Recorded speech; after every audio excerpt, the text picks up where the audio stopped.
@Julio Sánchez Cristo Oficial. Van a escuchar ustedes las primeras declaraciones en vivo y en directo de Fernando Botero Sea. El doctor Botero fue ministro de la Defensa en el gobierno de 1994 de Ernesto Samper, pero al mismo tiempo fue el gerente y gran promotor de esa candidatura presidencial. Fue acusado de enriquecimiento ilícito, estuvo detenido en la Escuela de Caballería de Bogotá y luego decidió radicarse en el exterior. La Corte Suprema de Justicia lo ha encontrado culpable en el delito de hurto recientemente y lo requiere para su detención inmediata en Colombia para una pena de más de 2 años. El doctor Botero quiere ampliar las declaraciones de lo que sucedió entonces. Quiero agradecerle su presencia en la W. Doctor Botero, en México, muy buenos días. Buenos días, Julio. Doctor Botero, yo en el año 96 le envié una carta a 3 personas. Una carta a usted, una carta al presidente Ernesto Samper y una carta al director administrativo de la campaña, Juan Manuel Abella. En esa carta yo les proponía para un programa de televisión con el periodista Juan Gosaín que se sometieran los 3 a un polígrafo. El presidente no aceptó, usted no aceptó, Juan Manuel Abella sí aceptó. El polígrafo le resultó favorable, es decir, el experto que lo analizó concluyó que el doctor Abella decía la verdad. Ante tantas versiones que se han escuchado de los hechos 12 años después, yo quiero preguntarle si usted hoy se sometería a un polígrafo. Sí, claro que sí. No tendría ningún problema en hacerlo y lo que sería maravilloso también sería que el presidente Samper aceptara esa misma invitación, porque así se podría saber exactamente cuál es la verdad en los hechos de la campaña, particularmente en lo que tiene que ver con las decisiones que se tomaron a mediados del año 1994, de admitir que una parte muy importante, una parte sustancial de la campaña se hiciera con base en recursos de origen ilícito provenientes del cartel de Cali. Doctor Botero, para no caer en lugares comunes de la entrevista, hay una serie de protagonistas en toda esta historia. De muchos de ellos usted ya se ha pronunciado sobre el caso de Ernesto Samper, de Horacio Serpa. Usted nos ha dicho que ellos sabían de los ingresos de ese dinero. Yo quiero preguntarle sobre una serie de personas y saber si esas personas a usted le dan o no le dan credibilidad, para comenzar a ubicar a la gente en el mapa de toda la historia. Usted pues ya ha hablado de que Samper no le da credibilidad, Serpa no le da credibilidad, lo está involucrando usted hoy en el caso, pero le quiero preguntar por otros personajes. ¿La versión de Santiago Medina para usted es creíble o no es creíble? Hay muchos aspectos de la versión de Santiago Medina que son muy creíbles, otros no me parece que tienen el mismo grado de credibilidad. Me parece que la indagatoria que él hizo en el mes de julio de 1995 tiene un alto grado de credibilidad. Lo dice Marisol Rueda en una columna reciente, dice que es la Biblia del proceso 8000 por haber sido tan espontánea, por haber contado todo lo que contó. Entonces, en el caso de Santiago Medina hay aspectos que me producen muchísima veracidad, sobre todo esa indagatoria. Hay otros aspectos en el libro en donde veo menos veracidad, pero naturalmente es uno de los testigos fundamentales y más importantes del proceso 8000. O sea, digamos, más o menos. A Medina más o menos. No, yo diría que más que menos. Yo diría que coincido prácticamente en todas las cosas que dice, salvo unos puntos quizás de importancia secundaria con los cuales no estoy de acuerdo. Bueno, pero vamos rápidamente en las respuestas. Más, sí, menos, o más que menos, o menos que más. Alberto Giraldo.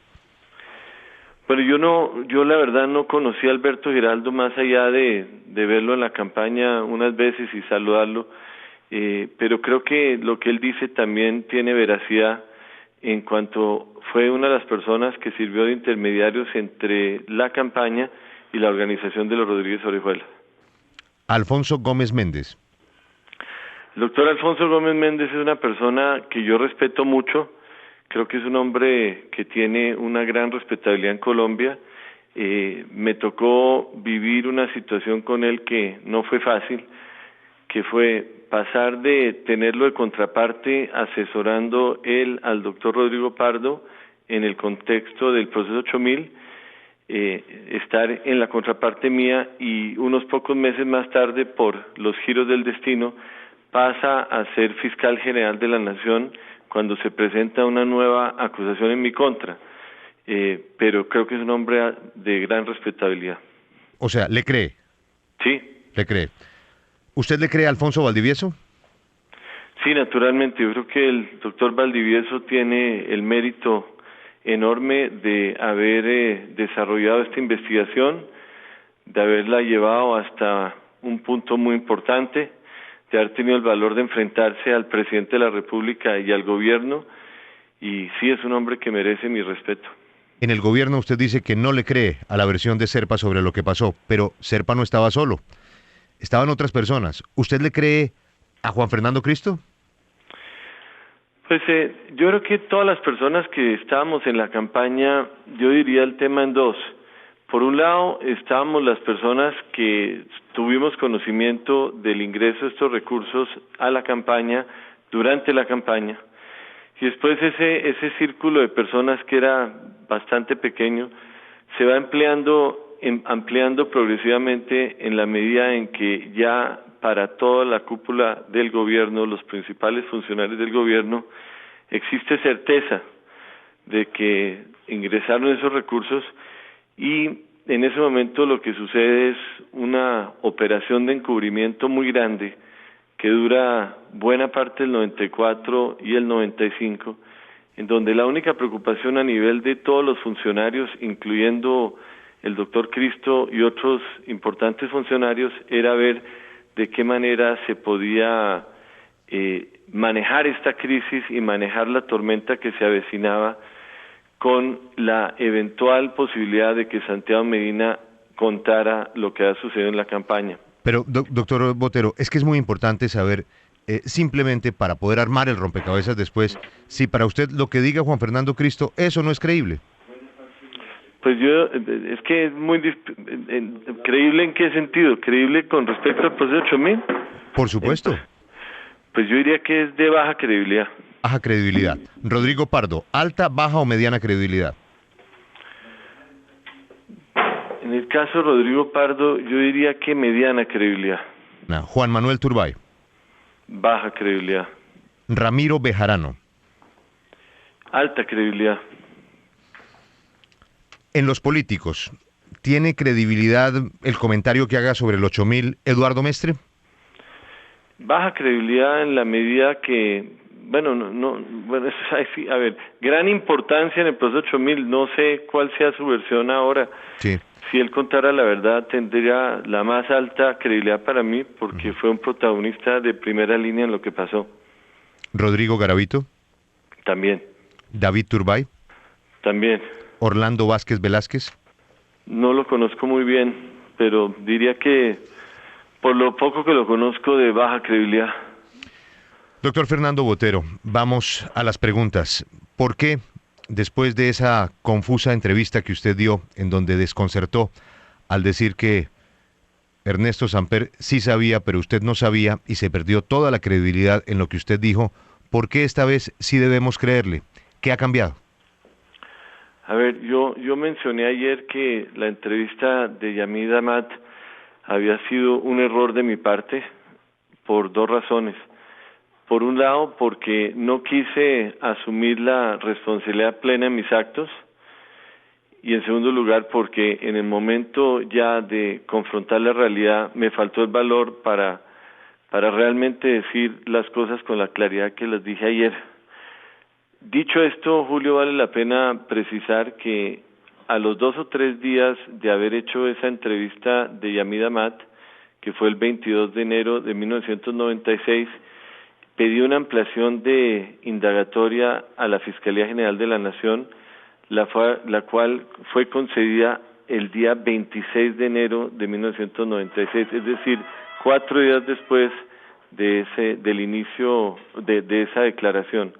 Y en esa ampliación de indagatoria, que duró muchísimos días, creo que fueron 9 sesiones, Yo a partir de ahí sí expliqué exactamente que yo tenía conocimiento, que sabía desde el primer momento y a nivel judicial fue clarísimo que yo aceptaba mi responsabilidad.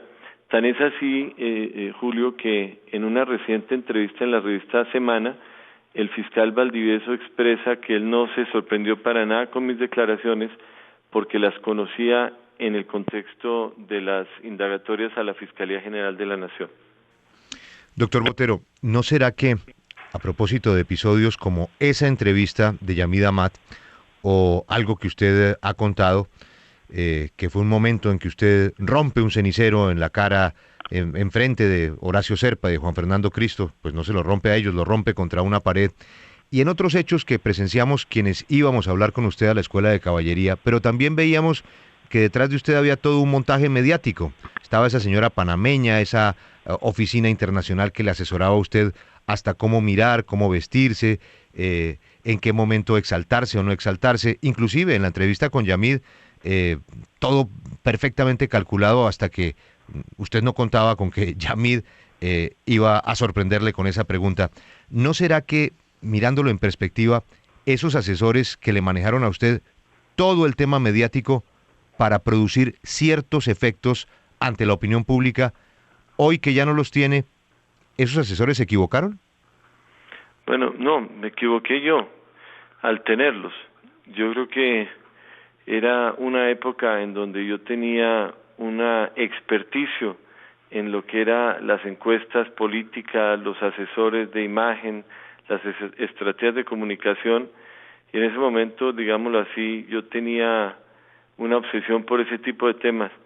Hoy día no tengo asesores de imagen ni quiero tenerlos. Creo que estoy totalmente alejado de la política y en el caso mío la equivocación fue haberlos incorporado en algo que habría podido ser muy simple. Incluso habría podido hacerse sin necesidad de una entrevista en televisión, simplemente con una ampliación de indagatoria. El querer buscar un impacto masivo en la televisión fue un error, pero más grave fue el error de no aprovechar ese espacio para haber dicho en ese momento la verdad, toda la verdad y nada más que la verdad. Ese fue mi error y la razón por la cual esa entrevista la juzgo hoy, mirando para atrás, como algo que fue un gran fracaso. Sí, exministro Botero, lo nuevo de lo que usted está contando ahora frente a lo que contó hace 11 años, es que por fin revela la conversación suya con Ernesto Samper en un automóvil yendo por la calle 72, en la que queda en claro que Ernesto Samper era consciente y participaba directamente del ingreso de los dineros del cartel de Cali a su campaña. Eso quizá lo habíamos contado en el libro del presidente que se iba a caer, porque usted no lo contó a los autores en la Escuela de Caballería. Y luego nos sorprendimos cuando usted no se lo cuenta a Yamid. ¿Por qué omitió eso tan importante? Pues es lo mismo que Mauricio, lo que comenté ayer en la televisión. Por un lado, me faltó valor para asumir toda la responsabilidad. Por otro lado, yo pensé en una forma bastante absurda, mirando de para atrás, que de alguna manera yo podía salir de la Escuela de Caballería sin mi carrera política totalmente dañada. Yo tenía un apego a esa carrera política radical, tenía una ambición desmedida, una ambición ciega, y para mí incriminarme de una forma tajante significaba el fin de cualquier posibilidad política hacia el futuro. Yo en ese momento pensé que con la acusación y con una prudencia, una cautela en no incriminarme yo, podía quizás en el contexto del proceso que se estaba desarrollando salvar mi carrera política. Y fue un error, el cual admito, porque estos hechos que usted menciona, Mauricio, del carro y las conversaciones, usted los conocía y están en su libro, tengo entendido, y reflejan momentos fundamentales de la campaña en donde el presidente Samper, en ese momento candidato, no solamente sabía, sino tomó la iniciativa y finalmente él decide que esa decisión, que ese hecho tan importante como fuera el ingreso de 5 o 6 millones de dólares del narcotráfico pudieran ingresar a la campaña, y nadie podría imaginarse que una decisión tan trascendental se pudiera tomar sin que él estuviera de acuerdo y que él apoyara como decisión. Doctor Botero, yo quisiera que usted nos hiciera el relato corto sobre lo que pasó en ese carro para poder hacerle la pregunta. Sí, básicamente lo que yo comenté ayer en la entrevista era, por un lado, esa crisis de liquidez que nos afectó de manera radical después de la primera vuelta. Quiero ponerlo un poquito en contexto porque el presidente Samper era de la opinión que había que ganar la elección en la primera vuelta. Él consideraba que teníamos todos los recursos, todas las posibilidades y la maquinaria del Partido Liberal que pudiera generar un triunfo contundente en primera vuelta. Entonces ordenó botar la casa por la ventana, es decir, gastar hasta el último centavo, copar todas las líneas de crédito y copar todos los sobregiros. Una de las labores que yo hice en la última parte de la campaña fue hablar banco con banco para lograr la línea de sobregiro más alta. Es decir, no solamente nos gastamos toda la campaña, todo el dinero de la campaña, sino todos los sobregiros. En ese contexto, lo que sucedió en la primera vuelta fue, como lo dije ayer, una victoria electoral en el contexto de una derrota política. Ganamos por unos pocos votos, pero frente al tema de las expectativas perdimos. Y empezamos a ver que había mucha dificultad a nivel de los grandes grupos financieros para financiar en una forma suficiente la segunda vuelta electoral. En contraposición, la campaña del candidato Pastrana, había sido bastante más astuta que nosotros, y ellos tenían claro que no iban a ganar en la primera vuelta, y lo que hicieron fue una operación de gasto relativamente bajo, y tenían unas reservas financieras muy altas con miras a la segunda vuelta presidencial. En esa situación de apremio, de frustración, de derrota, fue cuando tiene lugar esta conversación en la cual salimos el doctor Samper y yo de la calle 72, y normalmente cuando íbamos a un evento, él iba en su carro y yo iba en mi carro, porque aprovechamos esos minutos para devolver una cantidad de llamadas que no hemos podido devolver, tanto él como yo. Entonces, como algo poco usual, me dijo que lo acompañara en el carro de él. Y tan pronto estábamos en el carro, se volteó y me dijo, Fer, yo estoy viendo las cosas muy difícil, yo creo que va a tocar aceptar el dinero de esta gente. Entonces, esa frase tiene una connotación muy importante, porque cuando hablábamos de esta gente, a lo único que nos referíamos era al cartel de Cali. Cada vez que entre el presidente Samper se hablaba la frase esta gente, era claro que estábamos hablando del cartel de Cali. Entonces yo hice como una mueca, como diciendo, como miércoles, qué vaina, ¿no? Qué susto, ¿no? O, ¿no? Alguna frase por el estilo, y él siguió con la conversación, me dijo, tranquilo, yo manejo este tema con Mestre, y punto. Entonces fue una conversación que duró 30 segundos, pero fue para mí la conversación fundamental, porque ahí el presidente Samper me comunica la decisión de sí recibir los recursos que habían sido ofrecidos por el cartel de Cali, y señalaba también el conducto de Eduardo Mestre como el mecanismo que él podía iniciar para la consecución logística de los recursos. Doctor Botero. Eso fue exactamente el tenor de la conversación. Ahí quiero ir a algo. Usted dice que cuando hablaban de esa gente, sabían que hablaban del cartel de Cali. O sea que de ese tema ya habían hablado antes. O sea, sí. Ustedes ya tenían un lenguaje que conocían, o sea que eso no lo sorprende a usted, sino que eran conversaciones que venían de antes. Para nada, no me sorprende para nada, porque desde hace mucho tiempo se había hablado de este tema, y cuando queríamos hablar del tema del cartel de Cali, para no mencionar esa palabra ni por teléfono ni personalmente, esta gente era como el código. Doctor Botero, la plata de esta gente, pues que tenía un proceso por la vía de Santiago Medina y también por la vía de los políticos que apoyaban la campaña, ¿en algún momento tuvo contacto con ustedes? Es decir, ¿en algún momento ustedes les mostraron la plata, las cajas? ¿Alguna vez en una reunión en la casa de Santiago Medina, el candidato Samper y usted vieron el dinero? A ver, tan pronto sucede esta conversación, sucede una segunda conversación por ahí de los 2 o 3 días, porque hubo una gira, el presidente Samper salió de la ciudad, pero a partir de esta conversión del automóvil, los hechos se desarrollan muy rápidamente, es decir, Eduardo Mestre contacta a Santiago Medina y empieza todo el operativo. Y el operativo es básicamente el traslado físico en cajas de varios lugares, no sé de dónde, a Bogotá y las tesorerías regionales.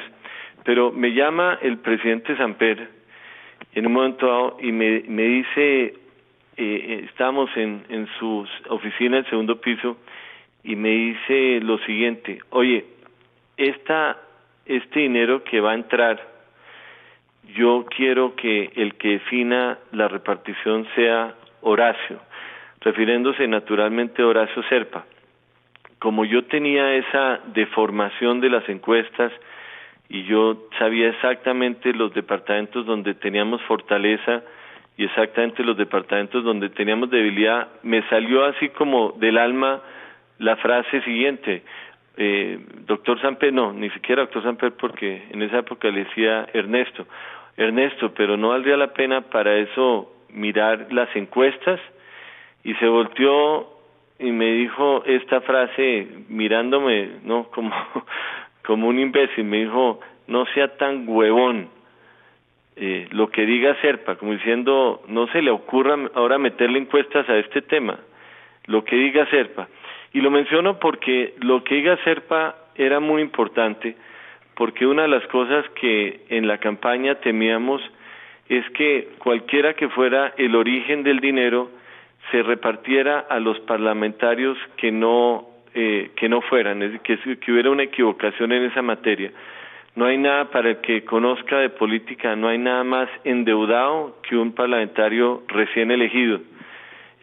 Los parlamentarios acaban de ser elegidos, habían gastado dinerales en su campaña, y entregarle a ellos dinero en efectivo, pues en muchos casos podría significar que no lo invirtieran en la campaña presidencial, sino marginalmente.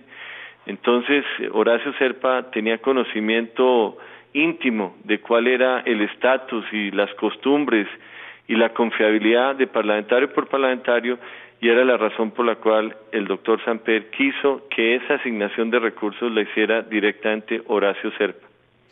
Doctor Botero, no me contestó la pregunta, además de la muy interesante anécdota de cómo el presidente Samper, entonces candidato, le dice que no es momento para encuestas, sino para que la sabiduría política de Horacio Serpa maneje la plata. Usted no me ha dicho lo que le pregunté. ¿Usted vio la plata? ¿Hay algún momento en que Ernesto Samper, Fernando Botero, Santiago Medina, no sé, en la casa de Santiago Medina, ven el dinero, ven las cajas? Sí. A ver, una parte de las cajas llegan a la casa de Santiago Medina. Otra parte de las cajas van directamente a las diferentes tesorerías regionales. En la casa de Santiago Medina, en el primer piso y en el sótano, o no sé si sótano, como un nivel más abajo, que tenía él, estaba lleno de cajas, y en un momento dado yo fui a la casa de Santiago Medina y observé con mis propios ojos que había pues centenares de cajas en una parte inferior de la casa, no me acuerdo exactamente si era como un subsuelo o algo así, o el primer piso. Sí me acuerdo haber visto una cantidad de cajas, y fue una conversación muy breve que tuve con Santiago Medina, en donde me dijo que ya lo que se había ofrecido estaba llegando y se estaba repartiendo, y eso con mis propios ojos lo alcancé a ver. Doctor Botero, siempre el presidente Samper dijo que todo esto había pasado a sus espaldas, por eso es importante la precisión. Así como usted vio las cajas, Ernesto Samper también vio las cajas?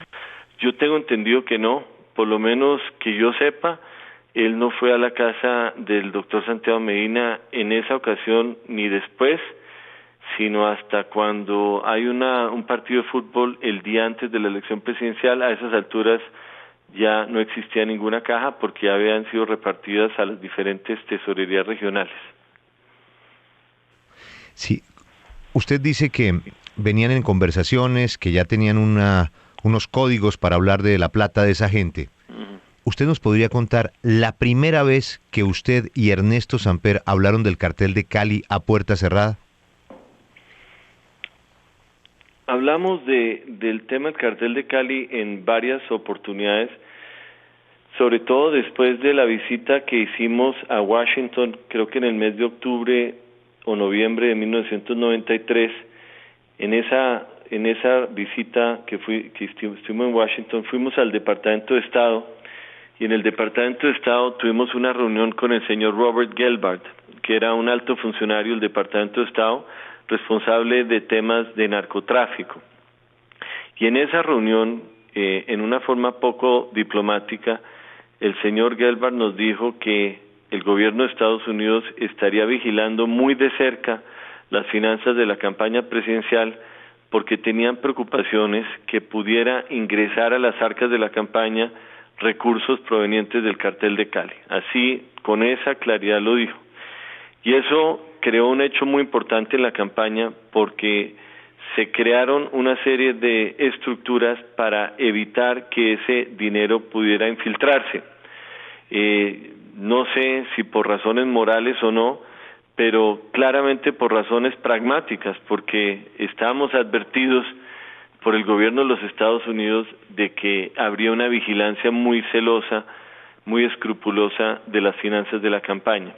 Entonces, por un lado eso, y por otro lado, los ofrecimientos que llegaban a la campaña de recursos de estas personas, no solamente de parte de Santiago Medina, que en varias ocasiones mencionó que tenía ofrecimientos de este tipo, sino también por parlamentarios o dirigentes políticos que tenían lazos con esta organización y plantearon en varias oportunidades que podían facilitar dinero de esa gente. Entonces, el tema sí lo hemos discutido y el presidente Samper y yo lo habíamos descartado. Lo hemos descartado en primer lugar porque no lo necesitábamos, lo habíamos descartado en segundo lugar porque era altamente riesgoso, lo habíamos descartado en tercer lugar por este tema del gobierno de los Estados Unidos. 3 razones fundamentales para descartarlo. Y eso fue lo que sucedió durante buena parte de la campaña. Pero cuando se produce el descalabro financiero de la primera vuelta, la desesperación en la cual estábamos, la certeza que perderíamos la segunda vuelta sin recursos financieros, fue la que llevó a esta conversación en el automóvil saliendo de la sede, donde la frase, Fer, nos va a tocar aceptar los recursos de esta gente, fue como un momento de quiebre en la cual todo lo que se ha dicho que no con anterioridad pasó a un sí apremiante y urgente que en pocos días hizo que entraran a la campaña estas sumas muy grandes del orden de 4 o 5 millones de dólares. Doctor Botero, en el engranaje estaban Santiago Medina de una parte y el enlace de otra parte, Alberto Giraldo, pero los políticos eran los contactos fuertes, es decir, el cartel de Cali quería asegurarse marcando el dinero con los políticos. Yo le quiero pedir el favor, doctor Botero, que de una vez por todas le cuente al país quiénes fueron los políticos enlace con el cartel de Cali para ese primer contacto. Yo tanto como los políticos, yo diría que es el político. Estaba por un lado Alberto Giraldo y por otro lado el doctor Eduardo Mestre, que jugaba el papel fundamental. En esta operación muchos políticos recibieron recursos, pero la gestión fundamental la hizo el doctor Eduardo Mestre y la hizo Alberto Giraldo, ambos en sintonía muy cercana con Santiago Medina, y ambos obrando sobre la base de que tanto el presidente Samper como el doctor Horacio Serpa, como el director de la campaña, Fernando Botero, estaban al corriente de lo que estaba pasando, sabían perfectamente cuál era el sentido de la operación y aceptaban sin condicionamiento alguno que ese dinero ingresara a la campaña. ¿Qué tanto hablaban Eduardo Mestre y Ernesto Samper candidato? Yo creo que poco, pero en esto no se requiere hablar mucho. Yo creo que conversaciones de 15 segundos frente a temas tan delicados indican una decisión, y para ninguna de las dos partes es conveniente tener largas conversaciones. Entonces, no sé cuál haya sido la conversación entre el doctor Samper y el doctor Eduardo Mestre después de la que yo tuve con él en el carro.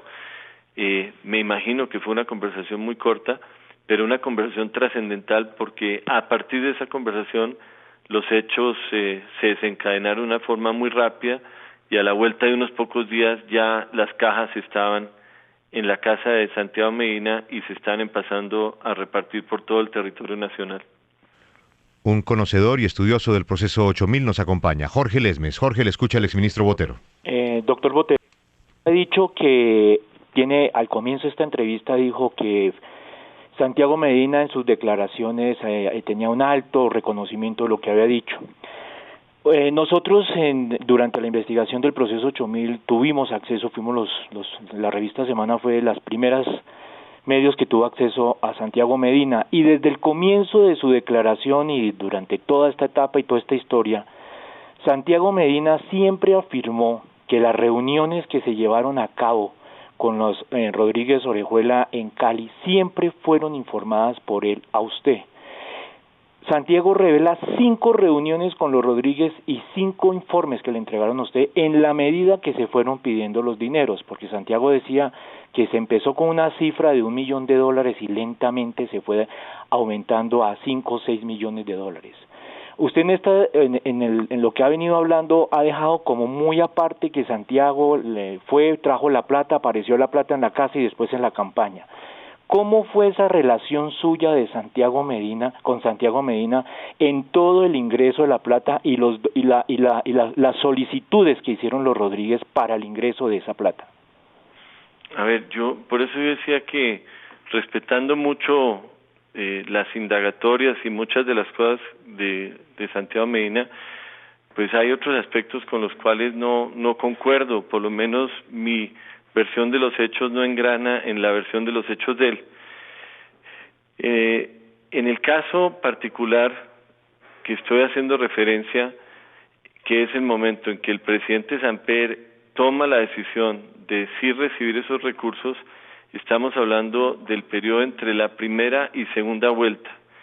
Yo no descarto que hubieran ingresado recursos antes de eso, pero quizás en unas cuantías menores, pero la decisión fundamental, así, a nivel de la cúpula de la campaña, en donde estaba el presidente Samper y yo, de recibir un apoyo financiero sustancial de parte del cartel de Cali, sucede a partir de la conversación en el carro en puro principio de la segunda vuelta presidencial, y se manifiesta en una gran y acelerada movimiento donde participa el doctor Santiago Medina y donde se hace presente en la sede de la campaña, en la casa de Santiago Medina, las cajas y la repartición posterior de esas cajas por todo el territorio nacional. Doctor Botero, ya usted ha admitido que efectivamente usted, otras personas importantes de la campaña, incluido el candidato, conocían del ingreso de este dinero del cartel de Cali a esa campaña. Quiero preguntarle, ¿a cambio de qué los narcos del cartel de Cali decidieron financiar la campaña de Ernesto Samper? Eso fue un hecho que para mí no fue claro. Uno se supone y puede entender que hay muchas contraprestaciones, pero el tema de la retribución por ese apoyo financiero se hizo evidente ya cuando empezó el gobierno. Cuando empezó el gobierno había una gran presión del gobierno de los Estados Unidos para desatar una ofensiva frontal contra el cartel de Cali, era precisamente el tema que me correspondía a mí en tanto ministro de Defensa Nacional. Entonces había una gran presión en ese sentido. Y por otra parte, la idea del presidente Samper de que había que crear más bien un clima en el cual se pudiera dar el sometimiento a la justicia. Es decir, en lugar de una guerra contra el cartel de Cali, más bien la rendición de sus principales cabezas. Y en esas discusiones que tuvieron lugar en la primera etapa del gobierno, los primeros meses, me pude dar cuenta muy claramente que el acuerdo era ese, el acuerdo era a cambio de la financiación de la campaña, generar un ambiente y una posibilidad para que se pudieran entregar estas personas en el curso de los primeros meses del gobierno. Y lo sé porque en varias ocasiones el presidente Samper me dijo frases como, mire, es que hay un acuerdo para que se entreguen, hay como un entendimiento para que se entreguen. Entendí yo perfectamente que había un acuerdo relacionado con la financiación de la campaña, y lo que le manifesté en varias oportunidades es que si ese acuerdo existía, tenía que poner una fecha límite, porque no se podía resistir ni la presión de la opinión pública ni la presión del gobierno de Estados Unidos.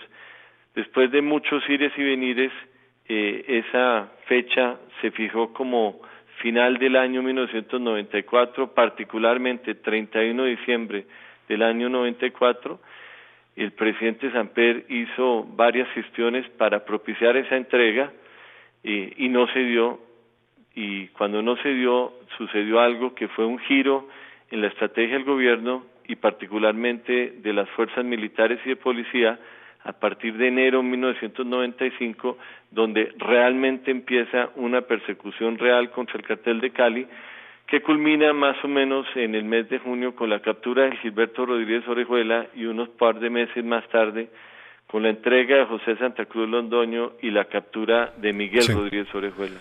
Doctor Botero, como para redondear esta parte de lo que es antes de que estalle el proceso 8000, los antecedentes, todos escuchamos una historia que quedó como una leyenda. Quiero saber si es verdad. ¿Existió el Pacto de Recoletos? ¿Qué fue el Pacto de Recoletos y quiénes participaron en él? Eso para mí es como una leyenda, Félix, porque yo lo leí en el libro de Santiago Medina. En varias ocasiones hicieron referencia a él, pero yo jamás escuché hablar de ese tema ni al doctor Samper, ni tampoco a ningún otro personaje. Es decir, yo creo que eso es más una cosa de leyenda que una cosa real. Doctor Botero, vamos un poco al tema del escándalo. Mucha gente sigue preguntándose de dónde sacaron ustedes la indagatoria de Santiago Medina. Uh-huh. Bueno, en la famosa rueda de prensa, la versión fue que esa indagatoria ha llegado en un anónimo. Obviamente eso no es cierto. La realidad es que el doctor Serpa había sido Procurador General de la Nación durante varios años durante el gobierno del presidente Barco, y esa indagatoria había sido entregada a él la noche anterior por una persona de su confianza.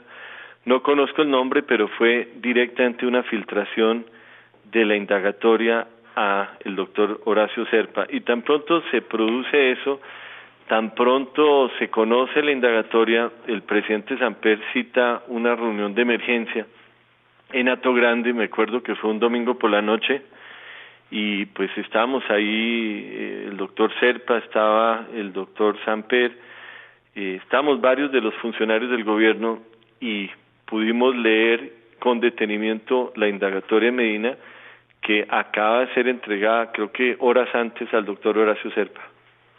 Pero se la tiene que entregar alguien de alguna oficina del Estado. Sí, se la entregó alguien de la Procuraduría. Alguien de la Procuraduría se lo entregó a él. Creo que en ese momento la explicación fue como en un gesto de amistad muy importante. Había una relación de tiempo atrás significativa, y la conocimos nosotros como dicen, recién salida del horno, es decir, muy fresca, y esa indagatoria generó una reunión de emergencia en Hato Grande un domingo por la noche, donde estuvimos prácticamente hasta las 4 o 5 de la mañana analizando cómo manejar lo que era incuestionablemente una bomba política de altísimas repercusiones.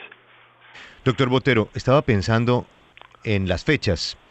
Usted por primera vez habla de una conversación tan contundente como esa con Ernesto Samper, pero también habla del conocimiento de Horacio Serpa de estos hechos. Uh-huh. Horacio Serpa, cuando usted ya estaba por fuera de toda esta historia, había pagado su enriquecimiento ilícito con su detención. Horacio Serpa estuvo a muy pocos votos de volver a ser presidente de Colombia. ¿Usted por qué guardó silencio de este hecho? Si usted sabía que Serpa habría casi que podido ganarle en su momento a Andrés Pastrana. En el segundo intento de Andrés Pastrana estuvimos muy cerca de que el presidente de Colombia fuera Horacio Serpa. Es más, si no estoy mal, ganó la primera vuelta. ¿Usted por qué no le contó a los colombianos que Horacio Serpa sabía del ingreso de estos dineros a la campaña? A ver, Julio, dos comentarios. Primero, yo sí judicialicé todo lo que estoy diciendo ahora, lo judicialicé en el mes de enero de 1996. El conocimiento del doctor Serpa de los dineros de la campaña están en las indagatorias mías ante la Fiscalía. Luego no lo dije ante los medios el día de la entrevista de Hamid Amat, pero lo dije al día siguiente frente a los fiscales y todo eso está judicializado. Por otra parte, le mencioné que yo había tomado la decisión de retirarme completamente de la vida política, utilizando la expresión del periodista Mauricio Aranguren, cambiar de chip. Yo estaba en otro paseo, en otra cosa, viviendo en Londres inicialmente y luego en México, buscando la forma de empezar una revista de temas como culturales, de estilo de vida. Yo estaba muy alejado de la política. Y por último, el presidente Samper me acusó de haberme robado los dineros de la campaña, y en ese proceso judicial yo no pude estar en Colombia durante muchos años. Me acusó de una manera, enriquecimiento ilícito a favor personal, que no tenía el beneficio de la excarcelación, que no me permitía a mí defenderme, que me tocó someterme durante un largo periodo a un defensor de oficio, y estuve alejado de Colombia durante 4 años, precisamente los 4 años en los cuales se desarrolla la campaña del doctor Horacio Serpa contra Andrés Pastrana. Por todas estas razones yo no manifesté nada, y sí es cierto que el doctor Serpa estuvo cercano de ser presidente de la República, y es cierto también que de tiempo atrás se conoce que él tenía una fundamental participación en la campaña del doctor Samper y que conocía, pero en detalle, todo lo relacionado con la financiación ilícita de la campaña. Sí, ha hablado usted hasta ahora largamente de el ingreso de los dineros y de quienes sabían. Esa es la primera etapa y el primer paquete de delitos que investigaron las autoridades en aquella época. Pero hay una segunda parte, hay un segundo paquete de delitos, que es el encubrimiento. Es decir, una vez que aparecen los narcocassettes, una vez que empiezan a aparecer, a asomar pruebas, una vez que Santiago Medina empieza a sentirse descontento porque le ofrecen una embajada y luego no le cumplen, una vez que empieza a tambalear la base de la no credibilidad general y total que tuvieron los narcocassettes, porque hubo mucha gente que dudó y mucha gente que dijo sigamos para adelante, ¿cómo empieza el encubrimiento? ¿Cómo empieza el gobierno a evitar que esta historia se conozca? ¿Quiénes participan en ese encubrimiento y qué sucede en ese encubrimiento? A ver, el problema, y no lo digo porque estén ustedes, pero es la realidad, el problema fundamental del gobierno era la revista Semana, que dirigía Mauricio Vargas y en el cual estaba Jorge Lesmes y Edgar Telles. ¿Por qué? Porque la revista Semana en ese momento adoptó una postura de hacerle un gran seguimiento a este tema desde el primer momento. Desde el mes de julio de 1994 hay una portada de Santiago Medina en Semana, que dice Habla Medina.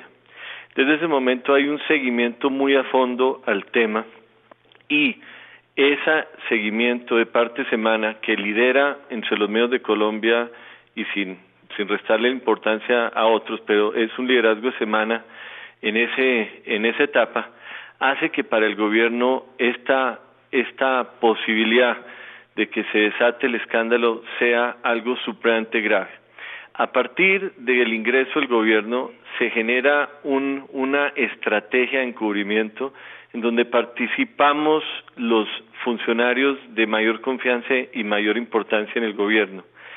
Y sí quiero decir que cuando nos reuníamos con frecuencia, no hablábamos de los problemas de la agricultura en el Valle de Bravo, no hablábamos de los créditos del Banco Interamericano de Desarrollo, no hablábamos de las necesidades de la financiación de los municipios, no hablamos de ningún tema diferente a la supervivencia y la estabilidad del gobierno. Y en esas reuniones participamos varios de los ministros con mayor o menor conocimiento de lo que ha pasado. Naturalmente estábamos el presidente Samper, el ministro Serpa y yo.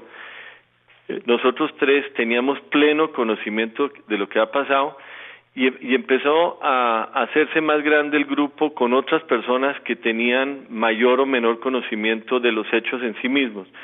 Pero ese grupo se reunía con mucha frecuencia. El único tema era la supervivencia del gobierno, el único tema era cómo manejar las investigaciones de Semana y de otros medios, y ahí es donde se concentra este gran esfuerzo de encubrimiento que dura durante toda la etapa en la cual estoy yo, y que tuvo un éxito relativo porque por lo menos durante un año se logró mantener la estabilidad del gobierno a pesar de los embates de estas investigaciones y estos titulares de prensa. ¿Cuándo fue la última vez que usted habló con Samper? La última vez que yo hablé con Samper fue en la Escuela de Caballería en el mes de diciembre de 1995. Fue la última ocasión, fue la visita que él me hizo, en la cual vino acompañado por el doctor Horacio Serpa, y como relaté anoche en la televisión, a pesar de que estaba lloviznando y estaba haciendo una noche muy poco agradable, quiso de todas maneras caminar de noche para poder tratar unos temas muy libremente conmigo. Y básicamente lo que él me dijo es que tenía una estrategia muy en detalle, muy organizada, no solamente a nivel del Consejo de Estado, para tumbar los topes de los topes electorales, sino también a nivel de los parlamentarios para hacer pasar unas leyes que producirían como efecto inmediato una definición de enriquecimiento ilícito que me exonaría de responsabilidad y que produciría mi libertad en cuestión de meses. Y me pidió paciencia y que aguantara lo que yo estaba viviendo, porque en cuestión de unos pocos meses mi situación jurídica se resolvería. Mi credibilidad la credibilidad suya frente a mí era inexistente, porque yo había sido testigo de una misma estrategia con respecto de Santiago Medina. Con respecto a Santiago Medina, la estrategia fue ofrecerle una embajada en España durante 2 o 3 meses y después decir que eso no se había podido, que más bien una embajada en Grecia y esos otros 2 o 3 meses más, y así sucesivamente ir comprando tiempo, con la esperanza de que finalmente algo pasara que evitara que Santiago Medina finalmente tomara la decisión que tomó de colaborar con la justicia y contar su papel en la financiación de la campaña. Pero doctor Botero, entonces eso contradice su versión en el sentido de que lo que acordaron ustedes fue echar a los lobos a Santiago Medina. El que los echa a los lobos es Santiago Medina a ustedes, precisamente por lo que usted dice. Él quería una embajada en Italia, se la embolataron, después quería un premio seco que era la de Grecia, se la embolataron, lo iban a transar por la de la FAO en Roma. Santiago Medina, recuerdo que me dijo que él no estaba para hablar de temas agrícolas, y es cuando Santiago Medina los echa a los lobos a ustedes, ya que en alguna manera, tengo entendido, usted me corrige, el que se opone a las embajadas anunciando su renuncia fue Rodrigo Pardo, entonces canciller. Entonces el que los echa a los lobos es Medina a ustedes y no ustedes a Medina. Bueno, pues realmente no hay contradicción. Cuando el presidente, el doctor Samper, porque el presidente electo Samper me dice, hay que echar a Medina a los lobos, es decir, crear una zanja entre Medina y nosotros dos, eso se manifiesta y se pone en práctica en el sentido de no volver a invitar a Medina a los eventos del gobierno, tener ya el mínimo contacto con Medina, que él no vuelva a aparecer en la presidencia, etcétera. Era de alguna forma una estrategia para decir, si llegó a pasar algo raro en la campaña, fue Medina por su propia cuenta. Y me siento muy mal de decir todo esto, Julio, porque miro eso como un comportamiento totalmente horrendo, desleal, falta de caballerosidad, de señorío, porque finalmente él fue una persona que participó en la campaña y siguió unas órdenes, como un subalterno, y no mereció el trato que se le dio ni la suerte que finalmente tuvo, que es muy trágica. Pero la estrategia era echarle a los lobos con esta política que le estoy mencionando, pero tenerlo tranquilo en el sentido de que él no fuera a ir contando las cosas con esa idea de que fuera a una embajada. Eso que usted menciona de Rodrigo Pardo es correcto. Rodrigo Pardo no estaba dispuesto a nombrarlo en una embajada. Ahorita voy a comentar por qué, porque hay una razón muy específica por la cual Rodrigo Pardo dijo que no lo nombraba en una embajada, y todos sabíamos que estas conversaciones no tenían como resultado final que él se fuera embajador, tenían como resultado final ganar tiempo y tenerlo tranquilo, pensando él que eventualmente se iba a ir a una embajada. Lo que sucede al final es que esa relación con Santiago Medina se rompe, él ya realmente se enfurece definitivamente con el gobierno y empieza a hacer unas reuniones en donde invita a Mauricio Vargas, invita a Felipe López, creo que a Enrique Santos Calderón, creo, Julio, que usted mismo, no sé, varios periodistas de muy alta importancia en el país los invita y les comenta exactamente qué fue lo que pasó en la campaña. Y a partir de ahí ya las bases del gobierno se empiezan a agrietar de una forma radical, el barco empieza a hacer agua, y es cuando se desata en el mes de julio el proceso 8000 con la indagatoria Santiago Medina. Doctor Botero. Don Mauricio, ¿nos iba a contar algo de Rodrigo Pardo? Justamente para allá voy. Ha llegado quizás el momento de hacer un acto de justicia histórica con una persona que terminó llamada indagatoria por estos hechos, que fue el entonces canciller Rodrigo Pardo. Del relato que usted ha hecho queda claro que Rodrigo Pardo, que estaba en la campaña, no tuvo nada que ver con el ingreso de los dineros del narcotráfico a esa campaña. Y queda claro también que no hacía parte del proceso del encubrimiento, más allá de que como ministro del gobierno trataba de, de lidiar con una crisis que se veía venir. La prueba de que no ayudó al encubrimiento parece estar justamente en ese detalle, en ese tema del que usted nos va a dar detalles, y es su oposición a que Santiago Medina fuera nombrado embajador, una oposición que fue reiterada y repetida en varios de los intentos que hubo de nombrarlo en un cargo diplomático. Ha llegado la hora de hacer esa justicia histórica con Rodrigo Pardo, que obviamente la justicia ya hizo, pero que sea también el momento de decir, nunca tuvo nada que ver. A ver, ese es el momento de decir la verdad sobre el tema de Rodrigo Pardo. Y quiero aprovechar la oportunidad para hacerla. El doctor Rodrigo Pardo no tuvo conocimiento alguno de la financiación de la campaña durante la época de la campaña. Cero. Él estaba en otro sector, se ocupaba de temas de medios, de comunicaciones, no manejó dinero, no participó en esas decisiones. Era una persona que se ocupaba fundamentalmente de estrategias de comunicación y que hacía su trabajo particularmente bien, un hombre muy talentoso en todo lo que es el manejo de las comunicaciones. Pero sucede un hecho importante más adelante en la operación de encubrimiento que sí quiero relatar, y es que en esas reuniones iniciales estaba el presidente Samper, estaba el doctor Juan Manuel Turbay, estaba el doctor Horacio Serpa, estaba yo, ocasionalmente había otras personas, pero hacía una falta enorme poder involucrar a esas reuniones al doctor Rodrigo Pardo, porque naturalmente los temas de los cuales estábamos hablando tenían una dimensión nacional y también una dimensión internacional. Entonces, ¿cómo incorporar al doctor Rodrigo Pardo a esas conversaciones, sabiendo todos los que estamos ahí que él sí no sabía de lo que ha pasado en la campaña?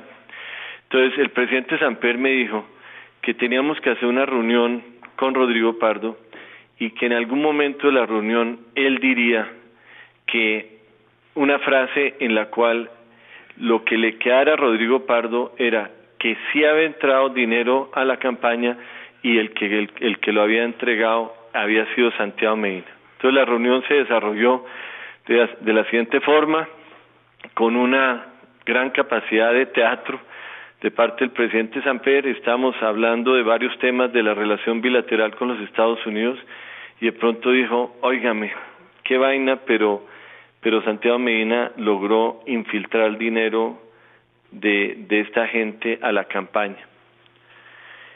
¿Cuál era el sentido, Mauricio o Julio, de esa afirmación? Era, nosotros en la campaña hicimos todo para que esto no pasara, pero Santiago Medina sí lo hizo.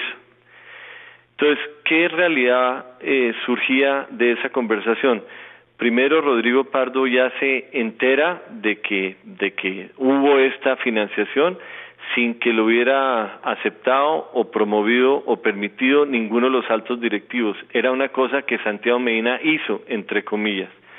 Y a partir de ahí se podía contar con las opiniones de Rodrigo Pardo para manejar este delicado tema a nivel internacional.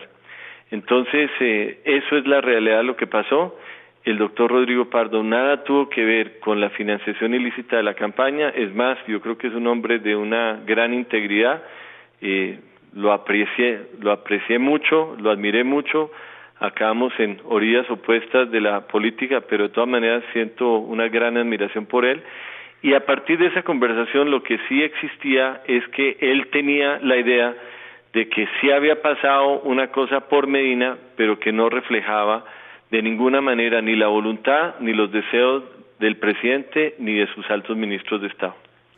Es decir, lo notificaron de que había pasado y punto. Doctor Botero, ¿por qué Rodrigo Pardo se negaba a nombrar a Santiago Medina embajador? Ya que para usted y para Ernesto Samper eso habría sido lo que les habría aliviado, calmar a Santiago Medina, y a lo mejor por cuenta de una de esas embajadas no sabríamos nada de esto. El doctor Rodrigo Pardo se negaba a nombrar a Santiago Medina por lo que les acabo de decir. Si ya se le está notificando al doctor Rodrigo Pardo por parte de su jefe, que es el presidente de la República, que Santiago Medina fue la persona que ingresó recursos ilícitos a la campaña, con la integridad que tiene Rodrigo Pardo era impensable que él firmara un decreto nombrándolo embajador. Ahora, ¿por qué se comenta eso? Porque a estas alturas tampoco el doctor Samper ni yo teníamos la más mínima intención de nombrar a Santiago Medina en una embajada. Solamente cuando había esa certeza fue que se incorporó en esa decisión a Rodrigo Pardo. Es decir, en ese momento nadie quería nombrarlo en una embajada porque se veía peor que dejarlo en Colombia. Nombrarlo en una embajada de alguna forma era hacer evidente ante los medios que una persona que sí había tenido una vinculación directa en esos recursos, esos dineros, fuese premiada por el gobierno en una embajada. Entonces, ¿sí me entienden la diferencia? Ninguno a esas alturas pensaba que esa podía ser una salida viable desde el punto de vista político. Claro, pero también igualmente en ese momento lo que usted nos está diciendo es que el canciller de la República ya sabía que había entrado plata del cartel de Cali. Acompáñenos en el canal de YouTube @Julio Sánchez Cristo Oficial.